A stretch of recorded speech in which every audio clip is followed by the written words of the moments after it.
Hello, everyone. Welcome back. We are waiting for approximately 21 attendees. We're at 6 so far. So I will give this a few minutes for sure to make sure we have at least a good number of you all here. It is entirely up to you if you want to click along with me in the domain. We're going to be in the reports tab a lot here, and we'll be doing a couple things through the advanced searches on some of the other tabs. So if you would like to be logged in and click with me, feel free. If you're still in that mode of watch and take notes, that's entirely okay too. But if you did want to take the time to get logged in, please feel free to do that while we wait. But we will give this a few minutes. We're up to 7. Still waiting on a good amount of people though. So I'll give it a few minutes. I'll check back in shortly.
Hey everyone, welcome into your supervisor session. We're still waiting on approximately 11 people who are registered. So I want to give them just 2 more minutes max to get in, because this is all new information, stuff that you haven't seen yet. So I want to make sure we have enough people, but I also don't want to wait too long. So we'll give it 2 minutes and check back in then.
All right, everyone. Welcome again. If you're just getting in, I was trying to wait a little bit to make sure we have as many people here as possible, but I don't want to waste your time. Thank you for being here. Thank you for being here. Thank you for being on time.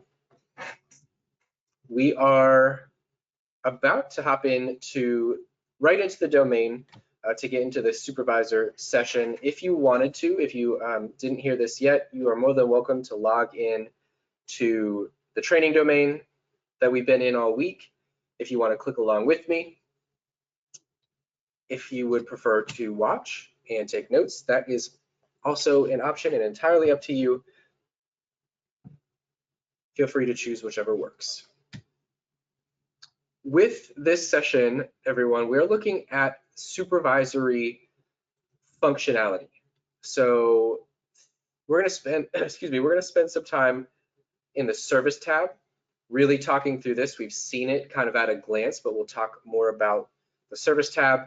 We're going to run a bunch of reports and see some very helpful and useful reports that you'll want to run very frequently, especially as you go live. And we're going to take a quick look at some of these advanced searches in the service tab, in the employee tab, and in the client tab. They all function pretty much the same way, but I just want to put that on your radar so that you have some information related to advanced search. There are also a couple things that between Patrice and Geneva and myself, we thought might be useful for you guys in case you didn't see them in a previous session. Things like editing or adjusting teams and programs, and possibly episodic information. So a few kind of odds and ends there as well. But what we are going to do, or where we are going to start, is on this service tab. So if you're clicking along with me, that's where we're going to be. And as a general overview here, what we're looking at across the top are a lot of filtering options. You've seen those throughout the different sessions and the different places in the software. Some different things about these filtering options. Your service tab has different kind of statuses that a service might be in. You're always directed, you're always defaulted to the not approved list of services. So that's why it says not approved. Anytime you click on service tab, that's what you'll get. You can filter for other services though, services that have been approved, maybe services that are red X'd. So let me filter for that real quick. I can filter for all these approved services. When I do that, I'll see this little lock symbol. That means it has already been approved. So either the system has auto-approved it, you guys have configured some services to be auto-approved. So either they were auto-approved or they got manually approved by someone. There are some, or we can filter for red X's. And these red X's are being caught by the system for whatever reason it might be. So you have different settings on the back end. There's two big ones here that I'm seeing. CPT code is required to approve, so there's either some kind of mismatch in the billing matrix line, or there is possibly maybe no billing matrix line for this particular combination of service duration, whatever that might be. You can also see that we have a lot of missing diagnosis that's being addressed here. Yeah, sure, Tamika. I did see that question come in. So it is just me in this session today. So if you do have a question, please feel free to throw it in the questions box. I will get to it as quickly as I can. Just be patient with me, if you wouldn't mind, if it takes me a minute to look at that. But Tamika? I already forgot. Yeah, Tamika asked how to get there. So I started on the service tab. And then in this first drop down here, I filtered for only red X. So I clicked only red X and clicked filter. You'll see those red X's pop up in the not approved list. you can hover to discover over top of the X to see what that is. But if you are specifically going in to find red X's, that filter is nice because when you do that, then the reasoning behind the red X populates there. You're very welcome. So still in this overview phase, there's a couple other things here. If you guys have any multi-stage services set up, you can filter for those multi-stages. You can filter by service type. The ID is relating to the service ID here. You could filter by clients, employees, start and end dates, and you could filter for specific teams and programs. As we continue to look at this overview here, the ID number is the service ID number, and if I click into that service ID, we're going to spend more time actually looking at the service ID, so this is just a quick glance. But when you click on that, you're brought to this page where you can review billing info and the actual documentation itself. And we'll come back to that in just a little bit, but just know when you click on that ID or the view button, that's where you're going to be brought to. You have an approve column. We'll talk a little bit about the approval process in a minute. There's several ways that you can go about approving services. Of course, you have your client employee info and then some just generalized information about the service itself. I always like to point out the time in and time out and duration. This is based on what was entered in the sign and submit page. So if you change that time to 11:15, it's here. This one is 810 minutes. Good example of double checking and making sure that we use PM times when we sign and submit, and put that either use the military, the clock, or the P afterwards. And then you have some action buttons on the right-hand side and some checkboxes. So your checkboxes are going to relate to printing services. So if I wanted to check a couple here, if I needed to print some services here for Michelle, I could check those boxes and then print selected. When I do that, it'll pull up that service. I can view all that documentation, signatures, all of that.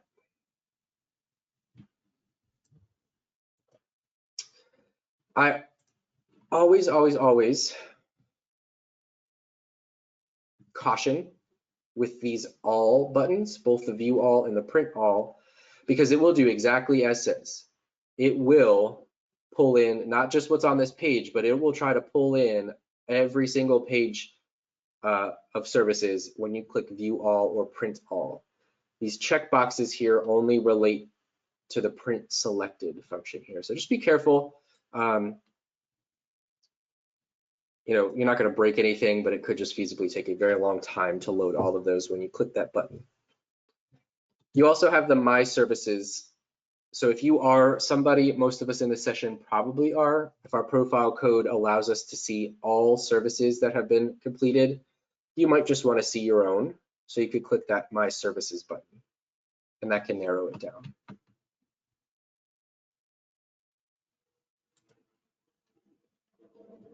So we have our generalized overview there.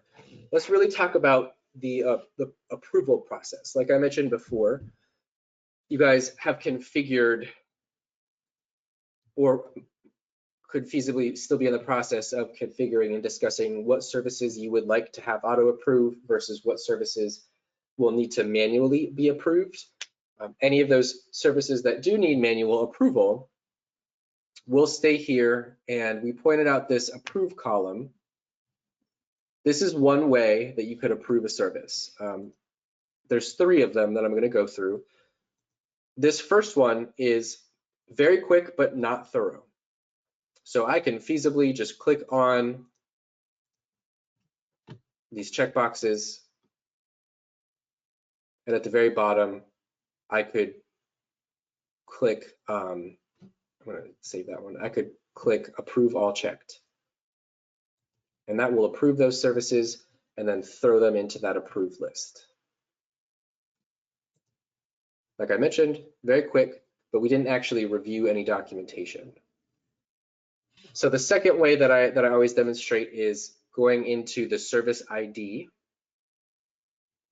I'll click on this service ID 147.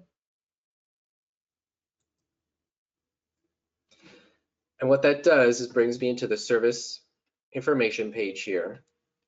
At the very top, you can review, this is more billing related information, time in, time out, the CPT code, the rates, lots of billing related info. Below all of that is your documentation version history. So if I were to edit this service at all, I get different versions of that showing up here. And then thinking about this from the approval lens as the review and approval process, I'm going to look at this note. I'm going to take a look, reviewing this service. Okay, here's the plan, reviewing that plan. You can see the signature pulls in here with the date and timestamp. And then what you do have at the bottom, these action buttons are also across the top. You have an approve button right here. So I could approve this single service, and that would again push that over to the approved list. So that's the second way. Definitely more thorough, but a little bit slower. My favorite suggestion here, I think, is the combination of the best of both worlds here. It's kind of a two-part process here. What you would first want to do is filter in some way. So as the approver, I might be filtering for a specific employee. Maybe I have an intern whose services I need to approve. I can filter for that employee's services. Maybe I filter for just a date range and a particular program or team that I'm responsible for reviewing and approving for. I can filter first, and I'll do that. I'll filter for, let's just do today's date range. So I'm going to filter for whatever my needs are first, narrow that list down, and then I can click this View All button. And that's going to allow me to both view, review the documentation, and if you'll see in the middle of the screen there, there's an Approve checkbox. So like I said, it's a little kind of like the best of both worlds here. So I can review my documentation. If it's great, if it's on, I'll check that for approval. I can continue to go down, review, check my box for approval. And then I can approve all checked. This one is red X, so we would have to, fix these issues prior to approving. But I can either return to list, which will return to the filtered list that I created, or I could, excuse me, just re-click the service tab and come back to the full not approved list. So I put that filtering piece in place first because, again, if you were to click that View All button, it's going to try to pull in all 4 pages of services, and you don't necessarily want to see all 4 or all 12 of pages of those services. So you do have three ways there, like I mentioned. The first is the column, approve column. The second way is to go into the service ID, click that approve button after review. Or the third way is that two-step process. Third way is to filter, view all, and then use that approve checkbox.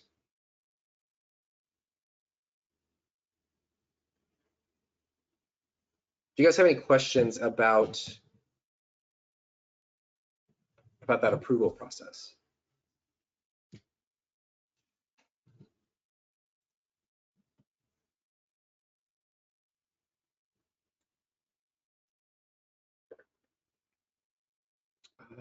Tanika, I didn't even see this hand pop up. I apologize. Tanika Abbott, I'm going to unmute you if you had a question. Yes, if I wanted to, if let's say I didn't want to approve, I'm looking at mine. I didn't want to approve it because of that 810 minutes. Yeah. What would I do to correct it? Wonderful question. I'm gonna tie something else into this if you don't mind. So we'll absolutely correct that issue. But I'm gonna tie functionality called manual red Xing into that into what your question is as well. Okay. That's okay. So we will definitely hit both of those. It's a good tie-in to kind of the next thing that we were going to talk about here. So Tanika, right? My mind, I'm so sorry. My mind is just all over. Yeah. You're right. Tanika said, hey, I am looking at this service and correct. Yeah. There's something wrong with this. She's noticing that the duration is entirely off. But let's say this is already red X for a different reason, so I might have to approach this in a couple different ways.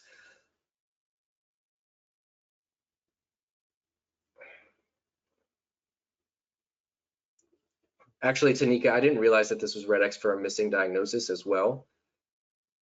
So let's do this. Changing my plan here on the fly. First and foremost, she noticed that the duration was way too long. So what I'm going to do here is click into the service ID. And this is actually a quick fix. That duration is a quick fix. There's the update button here. And what that does is opens up a lot of options for you to be able to adjust some information here. And what we're looking at is this time in and time out. So if I want to revise either of those, I can in the box below that. So you have that 3:30 a.m. time in there accidentally. If I wanted that to be 3:30 p.m., I could just put 330 p, and the system will recognize that as 3:30 p.m. Or what is that in military time? 15? 14? 15? 15:30? Thank you, military people. I could use military time too if you're savvy with that. Might be quick for you to just put in the military time. And then when I go down here to click update service, I'll do that for anything that I update, of course, with anything in the system. What that does then is revise my time out.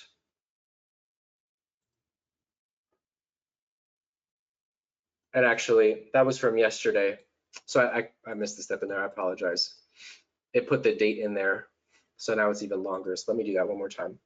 I thought this was a service from today, but it was from yesterday. So I want to make sure that I have the right date in there as well from yesterday.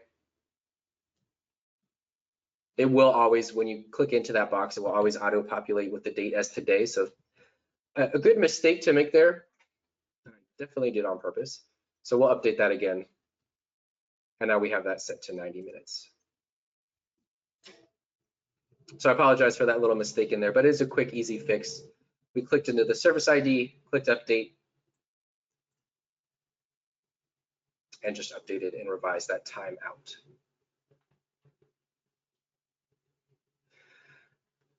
This is kind of a multi-layered thing here because there's also a red X on this one for a missing diagnosis. So since we're talking about this service, we might as well talk about how to fix that missing diagnosis as well. What I can do for that is actually I'm going to go to the client's record. So I'll click into that. Remember, anywhere you see the client's hyperlinked name, that will take you back to their record.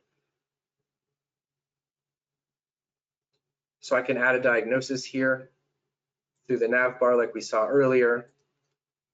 I'll put F32.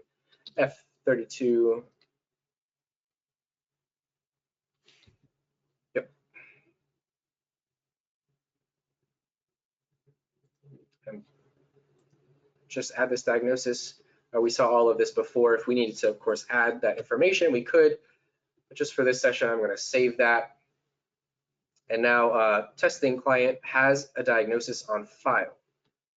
What happens here, when I go back to the service tab, that doesn't automatically fix this red X. And I'll tell you why. I'm not 100% sure on it, but it's feasible that, you know, the diagnosis that you enter wouldn't be an appropriate diagnosis to fix every red X. We wouldn't want that diagnosis necessarily there for a primary care service. So that's why it's not going to automatically just remove that red X. We still have to take the next step to pull it in for that service. So I can go back into the service ID, click update. But now that I have added that diagnosis, it's going to show up in my dropdown, and I can pull that diagnosis in for this service and update. So now that removed that red X from our service, and I could feasibly approve it as long as everything else is good.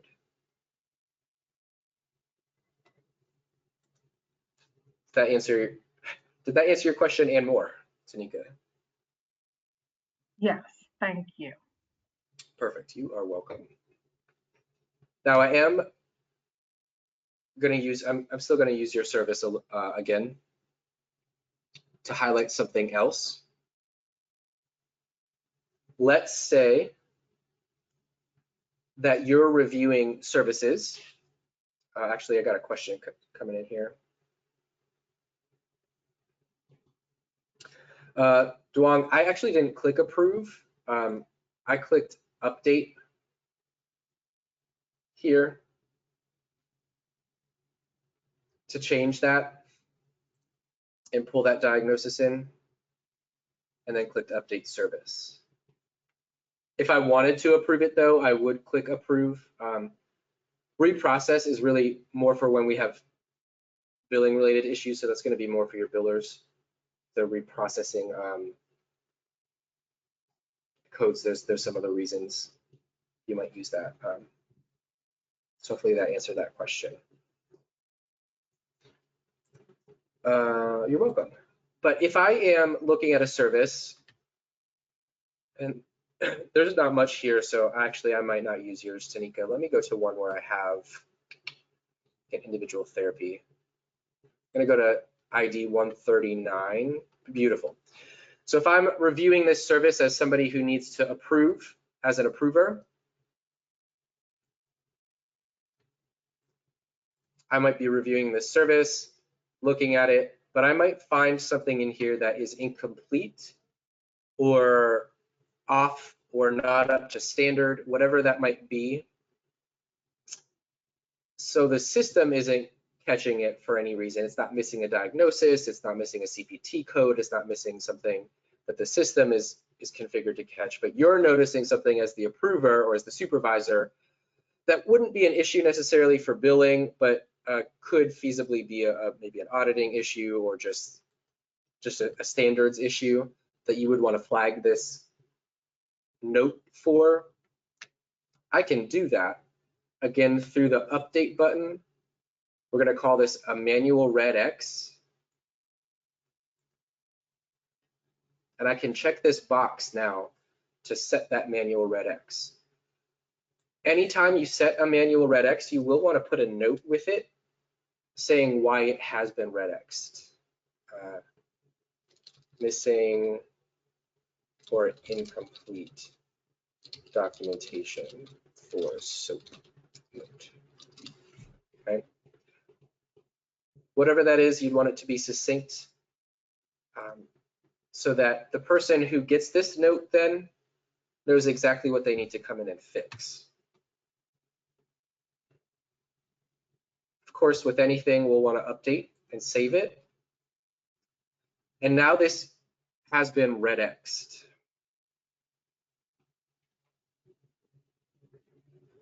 I just want to check something real quick here.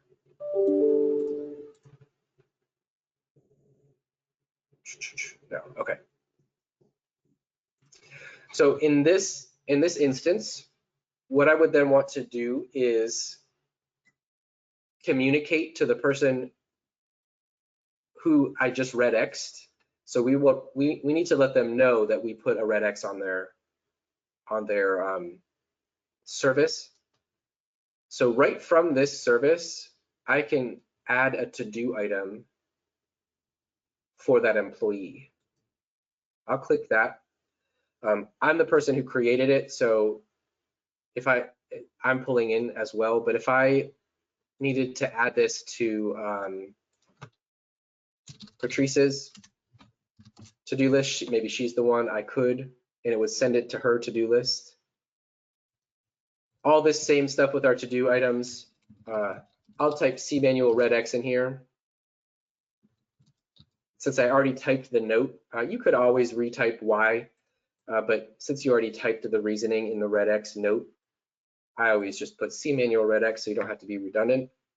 And what you'll notice here is like when we added a to-do list item from the client record or the employee record, when we add a to-do list item from the service itself, it hyperlinks that service here. And I could, of course, add my category colors and my target dates and all those things that we have done before, just to refine it a little bit more. But I'll add that. And then when the employee sees this, they'll go, okay, oh, I have something that I need to fix.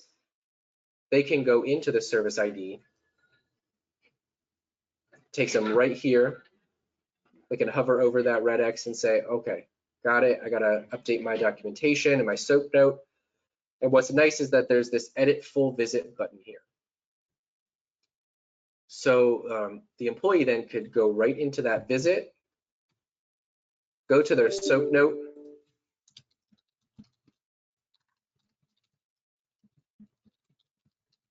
okay, my very, very clinical documentation here.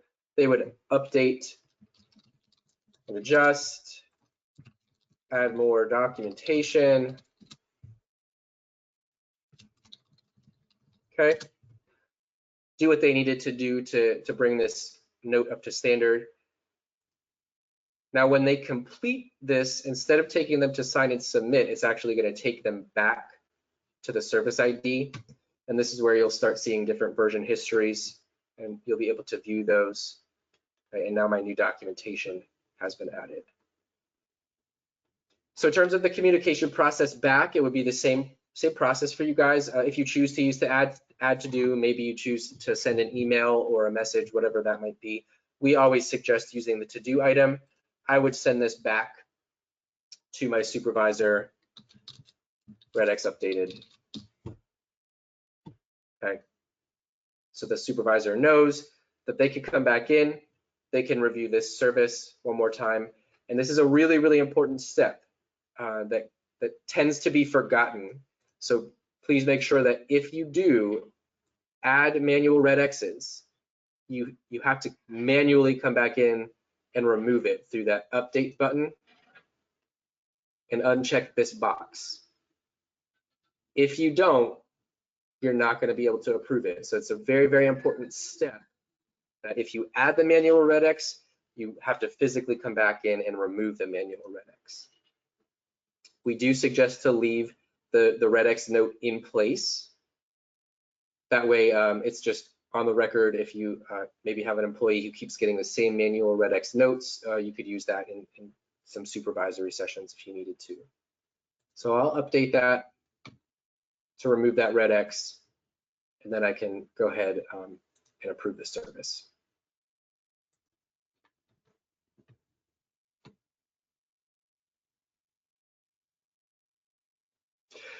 Tamika asks, can we run reports for red X's for a specific employee for training and evaluation reasons? There is, I'm gonna have to look for you. So two kind of parts to my answer. I'm gonna look for you because I know there is a way to use the advanced search that I'll show you later to run reports on red X notes that have ever been added. But know that your only red X filter here will also filter in for any manual red X's that have been placed. So if you're still looking for a manual red X that is still there, it's always going to be highlighted in this like yellowish color. But then once that manual red X has been taken off and approved, that's why we suggest to keep that note in there so that we can report on that later. And I'll look for exactly how to run that for you, okay?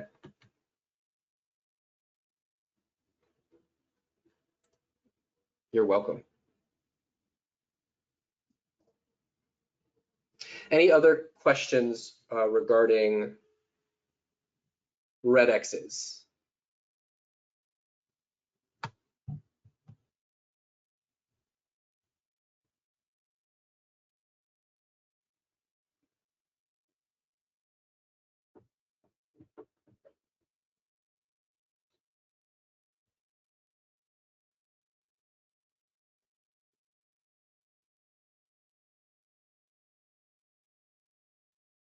Okay. Awesome. So let's keep moving forward, guys. In terms of the service tab, we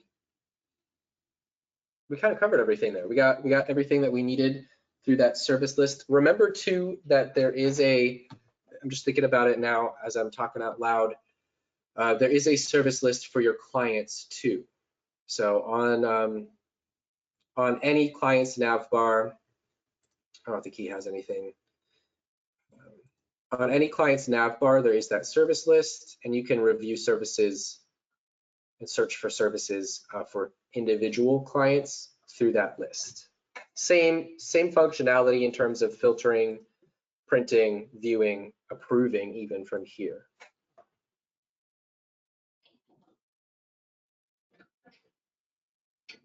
Okay. What we're going to hop into next is the reports tab. We're going to run a bunch of them here. What you'll notice first is that in the reports tab, you also get a little mini nav bar. So along with client record, employee record, you do get a nav bar in the reports tab as well. Any recently run reports will show up in the little widget to the right-hand side. But you can also look for those reports based on these kind of overarching categories in the nav bar. We're going to run a couple service-related reports. We're going to run a couple employee-related reports and one client-related reports. There are a lot for you to go in here and experiment with. We're just going to hit the big ones today. So looking first in the service link, we're going to run this appointment history report. Some of you might have been in the session where I kind of went over this very, very quickly. So if you did, you get to see it again. If not, here we go.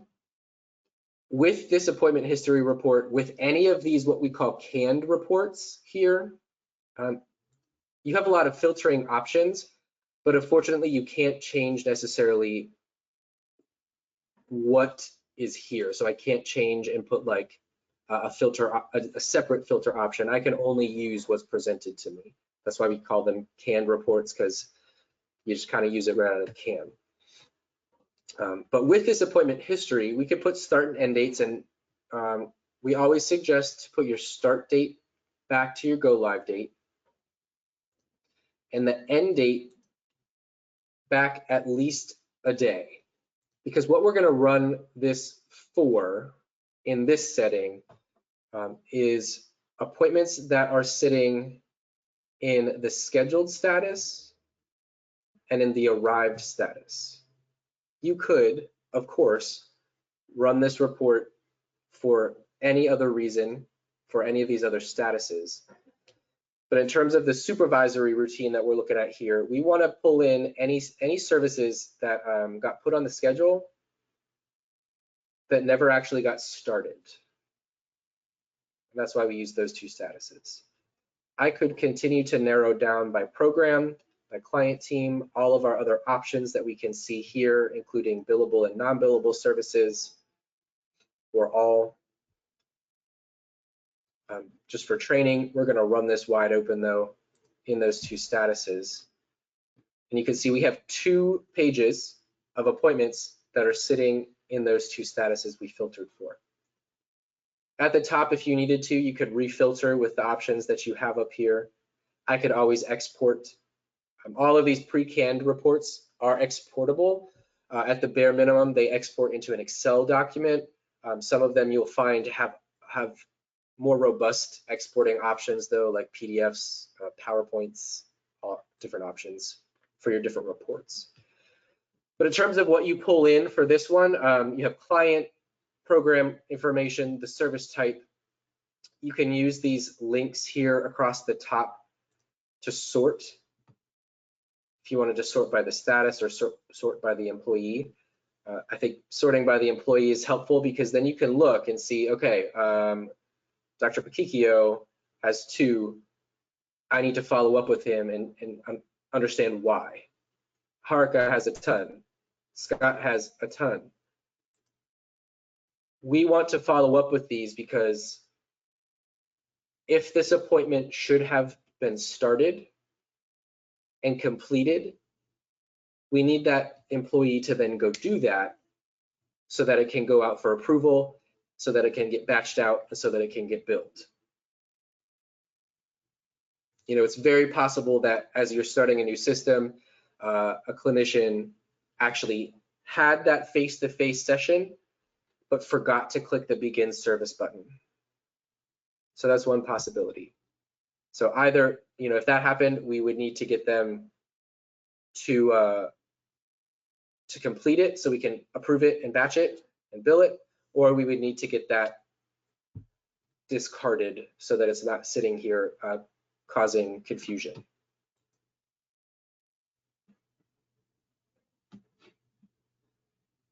Does anybody have questions about this incomplete visit report? Or I'm sorry, this was the appointment history report, my bad. Any questions about the appointment history report?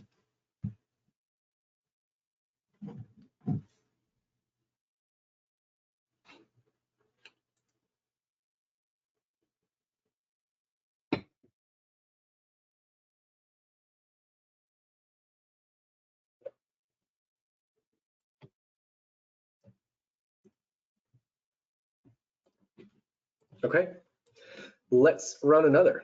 We'll go back to the reports tab, looking at the service link. This time we are going to run the incomplete visit report. We talked about these incomplete visits and where employees can see them in their own domain. And so you always want to still impress the importance of checking them as individual employees and handling them as individual employees. But you do still have this incomplete visit report to run to catch anything that might still be falling through the cracks. So incomplete visits, of course, are those ones that we clicked begin service, but never got all the way through sign and submit. Same idea with the start and end dates. Take that back to your go live date preferably. The end date, again, back at least a day, or, you know, depending upon your kind of timely filing ideas, you might go back 2 days, however long you typically give employees to submit documentation. That would dictate when you put the end date back there. And then again, some very easy filtering options. If I want to narrow down by program, service type, all that, I can. But really, we want to know all of these incomplete visits. So I'll run this, and I can get a readout here of every single person who has an incomplete service in the system, or based on the filtering options that I set previously. If I needed to view more specifics, I could click that little plus sign. It opens it up, gives me the date the appointment was created, and the date and time it was actually started, what the service type was, whether or not it's billable or not. And the same idea applies here. I would want to follow up with these employees and say, hey, what happened? Did you just forget to go back and complete the documentation? If so, do it so we can get it out, so we could get that money back if needed. Or did you realize maybe you started the wrong service? Maybe instead of group counseling, I meant to have an individual therapy session. Or maybe I clicked assessment with med and didn't need that and just needed a regular assessment. That could happen too, but in that same case, or in the same breath, we would still need to make sure that that goes back and gets discarded, so it's not sitting here again, kind of giving us confusion. We just want to keep that data as clean as possible. So follow-up work here is again necessary. You can see this one is a report that has more exporting options, Word, Excel, PowerPoint, PDF, all those different options, and printing options right from here as well.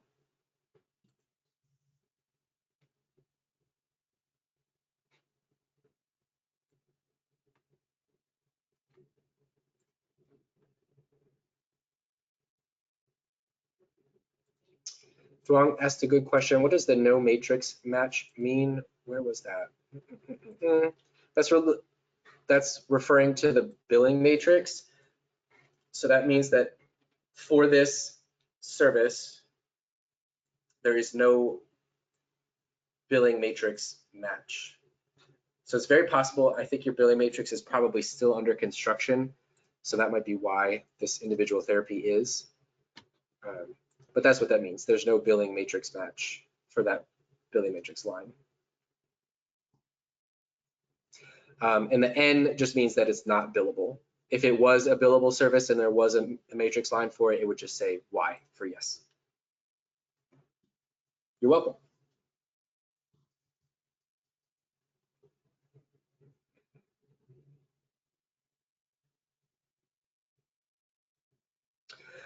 So Duong, back with those with the excuse me, with the billing matrix.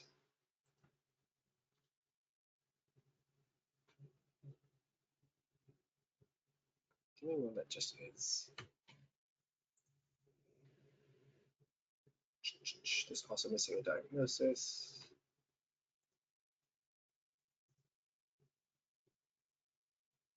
There we go. Here's one. So if you are seeing that no billing matrix or a CPT code is required to approve, we typically don't mess with the billing matrix on this end because it is so finicky. We don't like to get into the billing specialist territory here. But if you do see that, just like when we were in here reviewing before in that service ID, you could go in here, and if there is a close match, it'll tell you that. You could click right on this, and then you could adjust that billing matrix line from here or match it to this line. If you had to, if you absolutely had to, you could enter a new billing matrix line, but you just want to be very careful about that. In terms of adding new lines, in terms of really adjusting that, I would definitely bring that up with your billing specialist. I just saw a message come in too. You don't have sufficient access rights to use. What did you try to click there? Duong, I'm gonna actually just unmute you real quick. Where did you try to click? Where you got that message? Went to the service, right, and then clicked on the service ID. And as soon as you clicked on the service ID, it said that? And then as soon as I click, what did I click? CPT code, the X, the red X under. Oh yeah. That attached to the CPT code, then I got that message. And you have a billing matrix, or you have a billing profile code, right? I think you do. I don't know. Sorry, yeah, I was asking that a little bit more for myself out loud. Yeah. You are billing supervisor. Yeah, will you try it one more time? Sometimes training domains, like you've seen, have little glitches. Just try that one more time for me. Yeah, when I still get the same message. Still, okay. So I'm definitely gonna make a note of that. And Patrice, actually, if you wouldn't mind noting that for for Duong, or just for the billing supervisor profile code generally, Okay. making sure that they have the appropriate security matrix rights to adjust CPT codes through the Okay. service. Because No she should problem. definitely have that right to be able to do so. Duan, can you just send me an email with that language and I'll just copy and paste it into the change request? Sure. Will do. Thank you. Thank you so much. Oh, thank you. Yeah, thanks, Scott. Yeah, you're very welcome. I'm going to make a note of it here too, because that's a big one. So.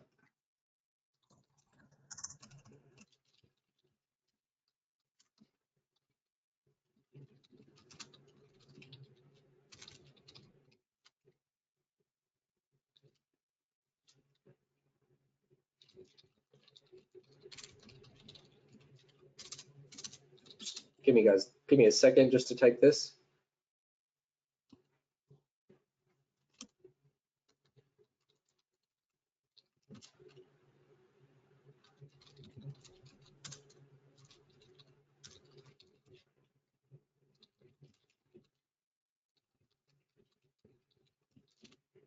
Great. Thank you for your patience.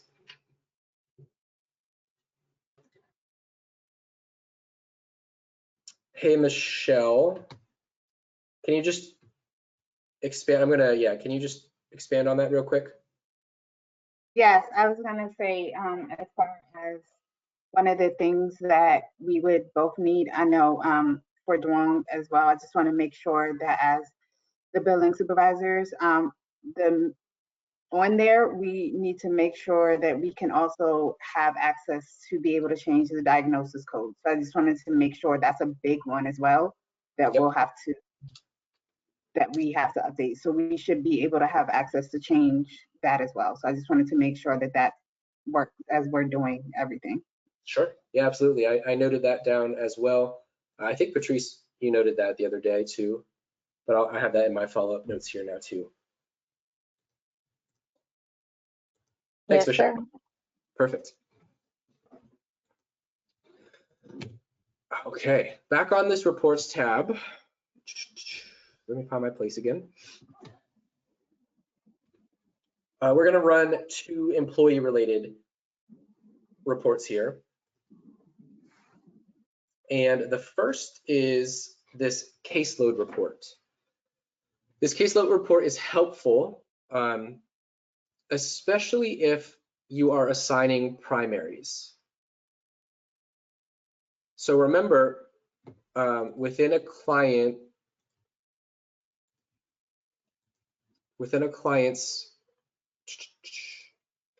record, they have these assignments here, and we'll talk about the others in a second. You can edit those, or most of us with supervisory rights should have the ability to edit.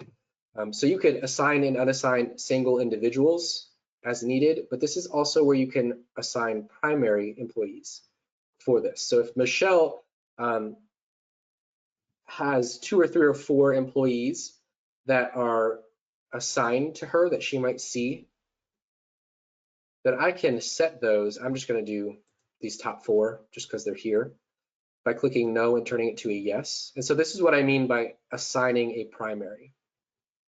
You could then, if she's on multiple programs, you could assign that specific program to that specific primary employee.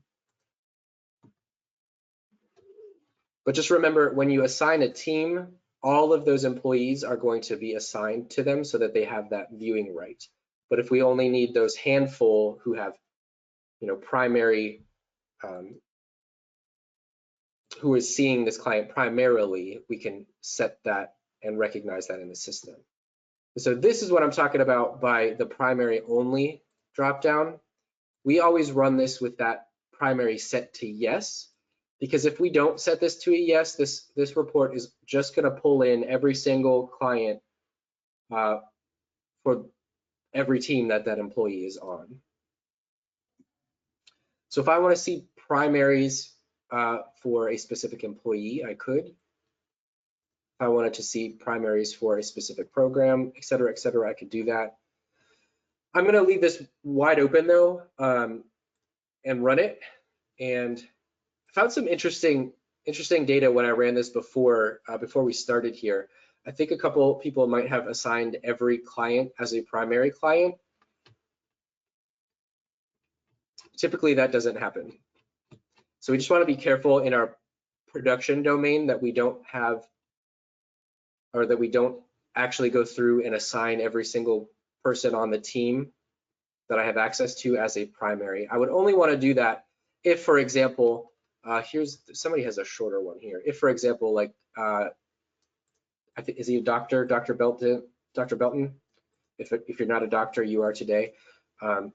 He has two primary assigned clients here. So Jane and Garty are his primary clients. Somebody else kind of did that in this one too. This might be true though for this. There might be 22 primary clients here. But helpful for kind of seeing caseloads if we're going to use that primary assignment.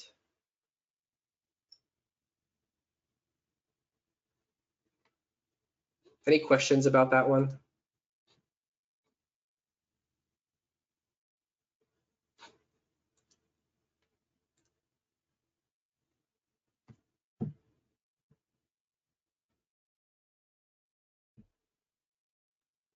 Okay, this is a great one to talk about the save report functionality. If I am going to run this caseload report, especially if I'm going to run it for a specific program, maybe I'm responsible for running it on the DC SUD program, I might want to just save this report, and I could run this primary DC SUD. And I could save that and run it. I don't know that it's, oh, it did pull that in. So once I click run, if I click that save report button, now when I go back to my reports, there's this save reports tool, and I can run that report. It will run it exactly with the exact parameters that I had set when I ran it initially. It is there and can be helpful, that save report functionality. Let's take a look though at the next employee report, and that is the to-do list report right here in the employee link. You can of course use this in many, many different ways, but the to-do list can be very helpful if you guys really are using that to-do functionality. My go-to when I demo this is with this concurrency dropdown, I might want to see items that have been completed. Thinking about it from that supervisory lens, you know, maybe I put a to-do list item for an employee to update a service. They could feasibly click that completed button on their to-do list, and then I could come back in and run this report for all completed items, and that would let me know, oh, this is, I was going to say either my internet is going real slow or this is going to be a big report. But then that would let me know, hey, I finished my documentation for client Z. Let me, as the supervisor, go back and review that now. So that's one way to use it. I clicked, your results came in, I clicked on the plus sign to pull in that information. You could, of course, run that for all kinds of different things based on category colors if you decide to use those and have them have meaning, different statuses, many, many different ways to use that report.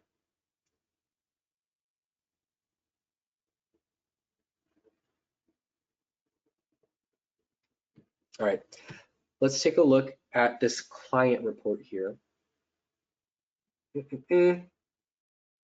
Lots in here. The one that I like to show that I think is really helpful is this program pre-closing report. Patrice, I'm going to give this a little bit of information to you though. This program, okay, this program pre-closing report is based on days inactive before closing in the program list. Okay. So if you want to use this report, if it would be helpful for you, what that report is running off of are these numbers that you input here. So if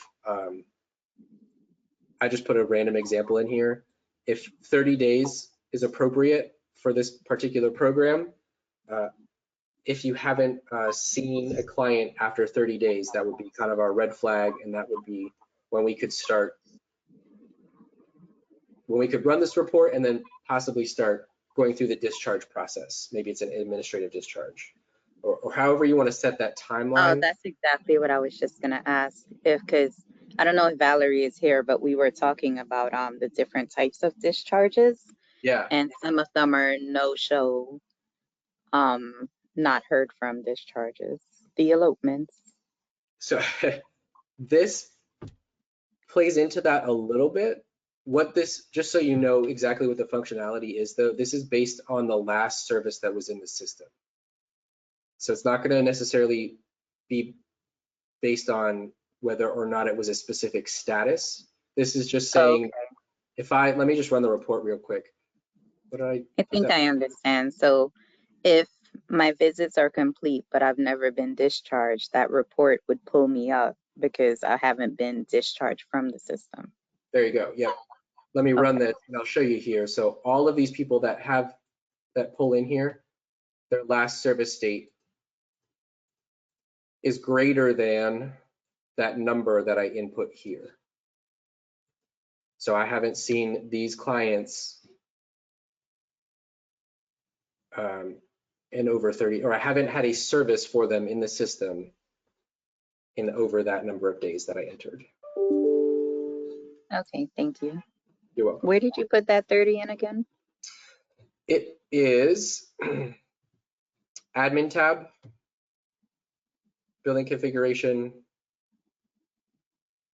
programs, days inactive before closing.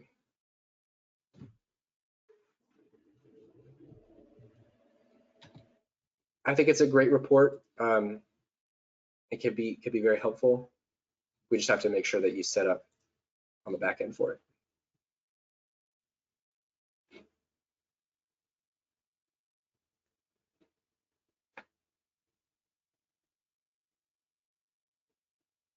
Looks good. Thank you so much. All right, you're welcome. Okay, let's talk advanced search for a second. I'm going to start over here on the client tab. And client tab, employee tab, service tab, and there's also a billing advanced search in there. But you'll see that in the upper right-hand corner. What that does is pulls in all of these extra filtering options that you don't see when you initially click on the tab. It is a little overwhelming at first. I promise you will get more used to it the more that you look. But I can use this in so many different ways. You have programs and teams, payers.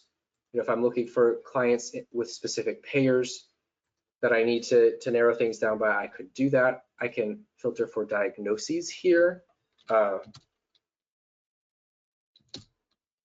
Oops. Right, it will start to, I don't know why it's pulling up at the top there. That's strange. But if I needed to filter for clients based on diagnoses, I can do that. You have sort by logic. So when the results come in, these are the ways that we can sort, whether you want it ascending or descending. And you have where clauses as well, based on a lot of different tables in the system. And then you have all of these custom fields that you can search for. So when we were in that client tab, again, we had just a couple things. But if I need to filter clients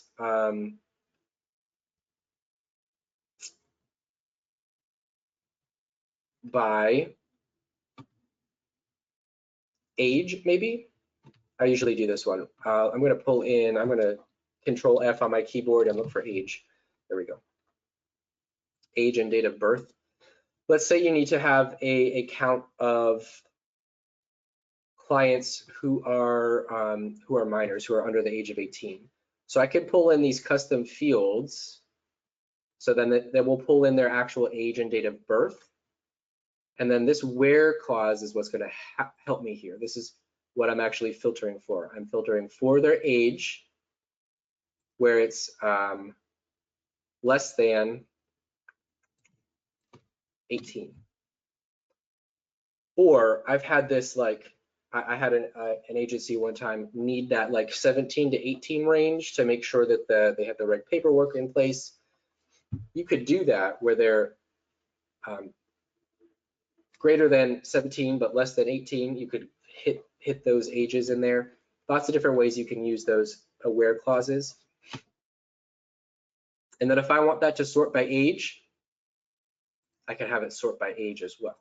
So it'll pull up that way. I can save these reports.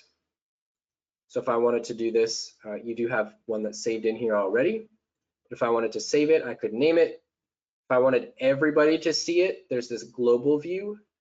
If I don't check that box, it's just going to be saved under my user. But once you have all of those parameters in there, we can filter, and it's going to do exactly what we said, filter by age. We pulled in their date of birth and their actual age as a field, and it's pulling from those data fields and sorting the way that we asked it to.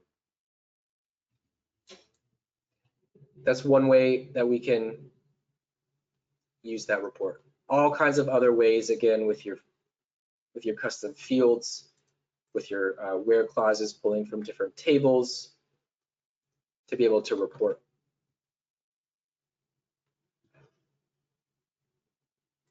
That exists in the employee as well. I don't know, I haven't seen as many agencies use the employee advanced search for reasons, but you have those different where clauses that are pulling basically from the employee's demographic information, their employee profile. So if I need to report or filter for anything based on that employee's profile, that's what my where clauses are going to help with.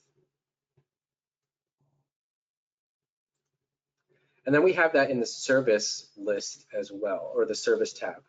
We have an advanced search in the service tab,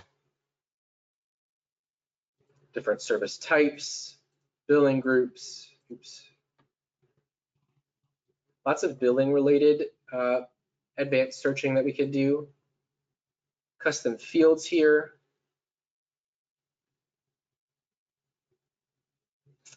We have a red X note, so I can pull those red X notes in. This is an experiment. This is entirely an experiment, so I don't know what exactly I'm going to pull in yet. Yeah. So I would have to pull in, I would have to do some more experimentation with that. I forget who asked that question. But I would need like a custom filter with that one too, where the red X note is in there. I'll play around with that. I'm going to add that to my list to give you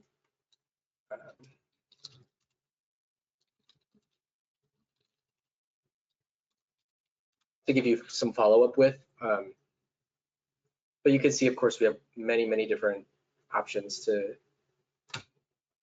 filter for with our advanced search.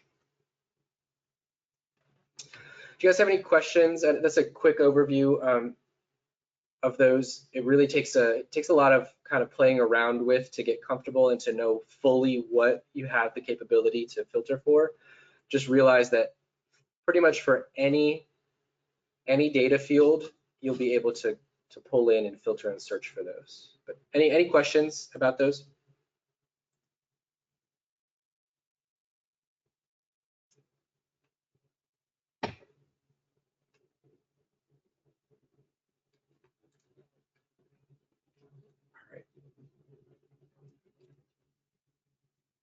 Just a couple last lingering things, guys. When we were discussing this training plan, Patricia Geneva wanted to make sure that you guys really understood teams, programs, and episodes, because you might be some of the people who are adjusting those. So that, of course, that initial team, those initial teams possibly get assigned when the client gets added. But if you needed to come in and adjust those, that's again in the client's profile. And this is where we can edit those teams. I could click assign.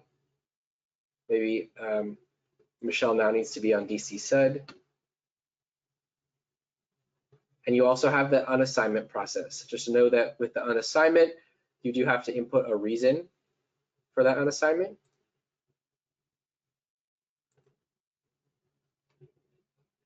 The same thing happens with programs.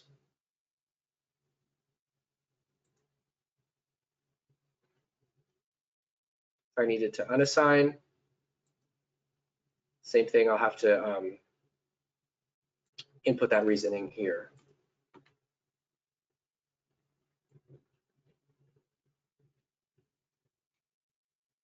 Keep in mind, just remember that your episode is attached to your program. So when you assign a program, the episode's automatically going to open. When you unassign a program, the episode is automatically going to close. Speaking of those episodes, they live in the client profile as well, both in the overview here and on the nav bar.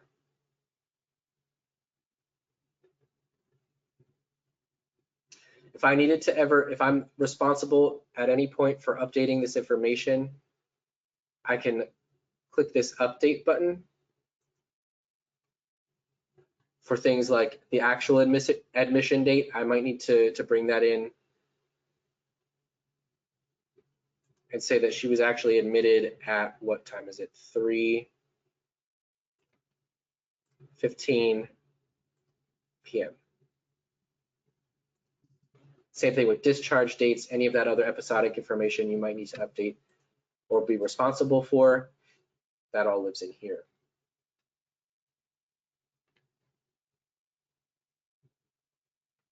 And I have a note for external care providers too.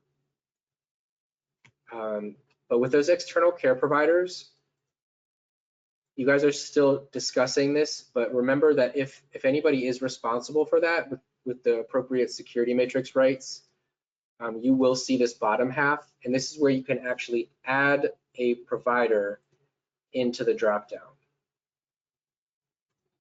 So I'm going to add myself in here.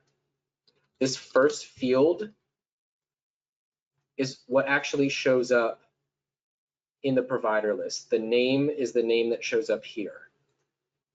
Okay, type, I'm going to call myself a dentist. And then you have the ability to fill out the rest of this. This is why we typically lock this down, because it could get messy, you know, if we all decide to label these differently. So just in terms of having that locked down, it can help keep your data a little bit cleaner. Okay, address 1, 2, 3, 4. Street. It's not my actual, it's my actual street, but not my actual address, just so you know. Okay, you would fill this out as needed, and that's what actually, when you click add new provider now, it's gonna add that to this person's, to Michelle's, to the client's actual list. But then if I go to anybody else and go to their external providers, now if I go to dentists, it's gonna be in here.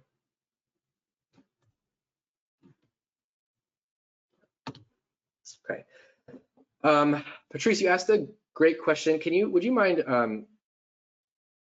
I kind of understand it, but can you just clarify a little bit what you mean by Document, like for us, the staff having the appropriate documentation, whether it's for nursing or the respite program, is important. So sometimes we run reports to see which staff are actually completing the forms that we have. So kind of like a audit trail of some sort. So I just wanted to know if there was a way for us to see, I don't know, who's submitting their progress notes or their assessments or things like that. The staff that actually do it can probably explain it better, or one of the supervisors. Yeah, I would love to see what that looks like in your current system, or if anybody wanted to chime in, because as I'm just processing that, the first thing that comes to my mind is this service tab, and when that documentation gets completed, it's all going to live in this service tab. So if I need to search for, wow, caps lock. If I need to search for a particular employee to check and see and make sure that they are completing documentation, all of their documentation is going to show up here.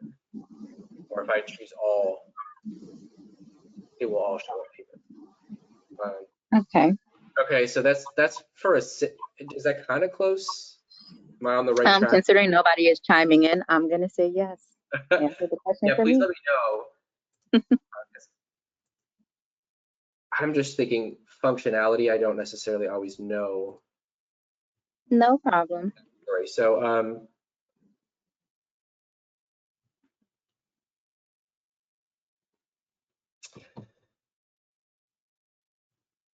yeah, go ahead. I see a hand here. So Michelle, oops, Michelle, you should be able to unmute if you wanted to chime in.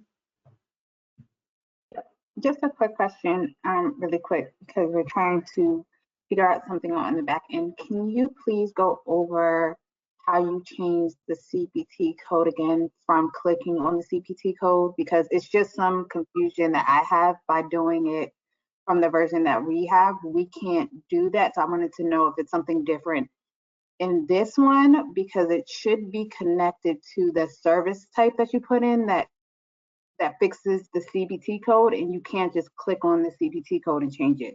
So I just wanted to see if you can do that again, just so I can make sure I didn't miss something. Sure, yeah. With the one that had a missing CPT code, I don't typically go through this, so I can't give you every bit of this. I would highly suggest that you get on and hop on with your weekly billing specialist calls to go through this. Okay, I'll ask them on In the that call. service, yeah, but in the service link here, or in the service tab, when I go to the ID, if there is a close match, it'll show that. If there's not a close match, it's not going to show that, but I can click on that X. It's going to take me directly to the matrix line here. And this is where I have the ability from here to either update that or add a new line from that. So I would definitely bring that up with your billing specialist to go through that, because I don't want to give you incomplete or missing information about that process. Okay, thank you. I just wanted to make sure so that it is something a little different in this version. Okay, and are you talking about the DC, the The ICANN's version? Yep, the DC ICANN's version. Yep. Yeah. So I was trying to just make sure I didn't miss something. Gotcha. Yep. Thank you. You're welcome.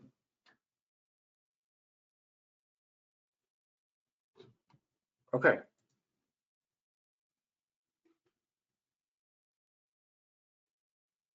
Patrice, I'm still stuck on that question. I wanted to be able to give you a more definitive answer. If I think of anything, I'm going to keep that in my head of any more robust way to do that. I'll let you know.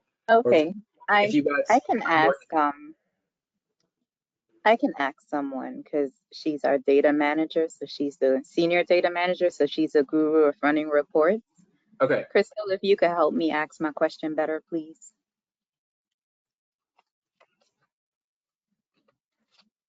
Is Crystal here? I was trying to unmute. Can you Gotcha. clarify? Yeah, gotcha. I'm muted now. Yep.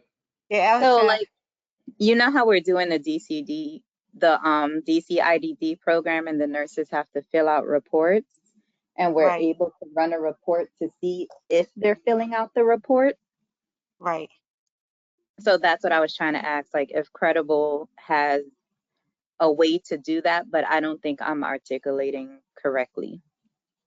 So if it's a if we create a form of some sort and it's a way to determine whether or not it's incomplete? Is that the question, Patrice? If it's incomplete or if they're even filling it out, like we have our meal consumption form, are they documenting how meal consumption for the clients or stuff? It may not be relevant at all, but I do know that I'm curious because it came up before when we were doing that with IDD. So, Mhm. and they're going to be over here. Well, no, the Hope Center is. So that's giving me, that definitely gave me a clearer picture. I could say with a certain amount of clarity that we wouldn't be able to like run a report on something that a nurse or any employee didn't complete. So there's no way that I know of in Credible to say all nurses need to complete this and run a report on any nurse who didn't complete that. There's nothing that I can think of in my head that has that. So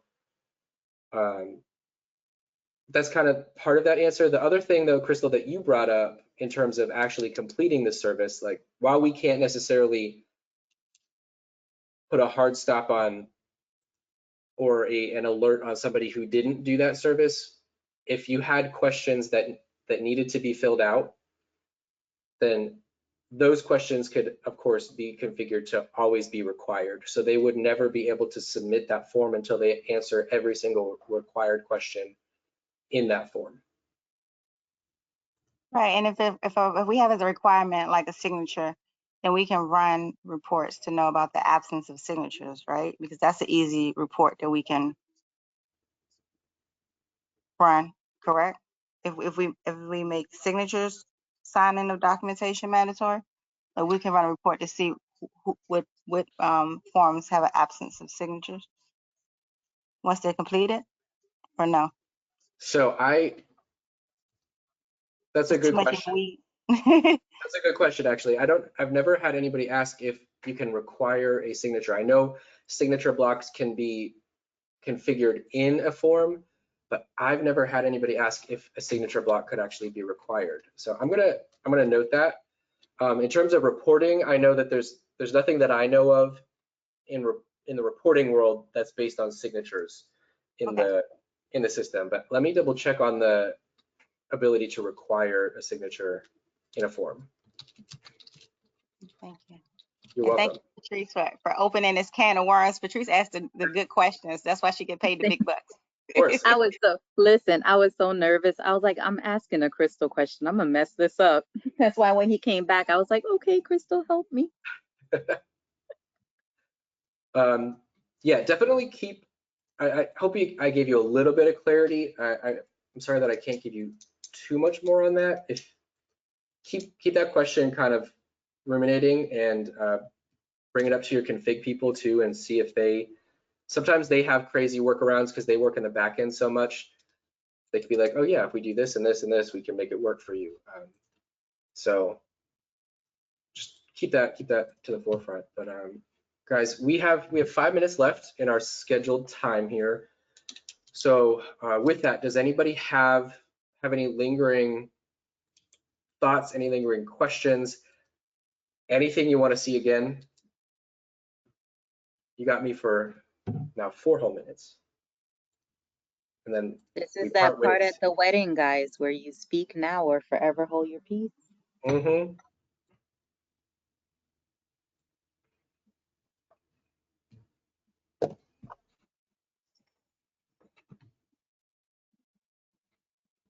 Do you guys offer a more in-depth like reporting training where if we had granular level questions about reporting or running reports?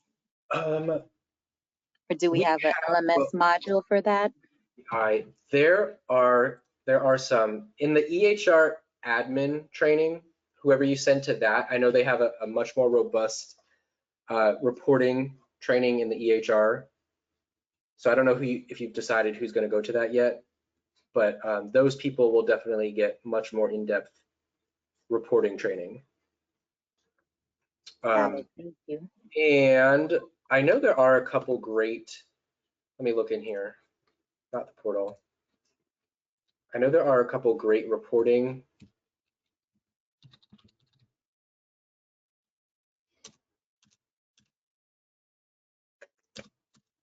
Let me look in the catalog.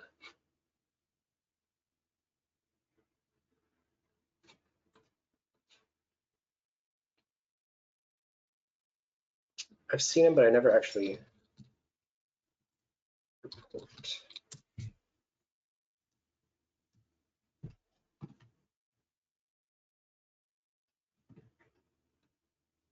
So yeah, here's the EHR, just so you know, there's a big reporting section in the EHR admin. Implementation training though has ad hoc reporting. There's all these pre-recorded webinars in here. Advanced client search, more in depth in there. Great. Thank you so much. You're very welcome. Somebody asked the question, Tamika, I'm going to, between today and tomorrow, because today's sessions probably haven't processed yet. So I would say more likely tomorrow, I'll get a follow-up email out to at least Patrice in Geneva with all of the recorded links, any follow-up questions I have answers to, and all of that. I'll get that sent up hopefully by the end of the day tomorrow.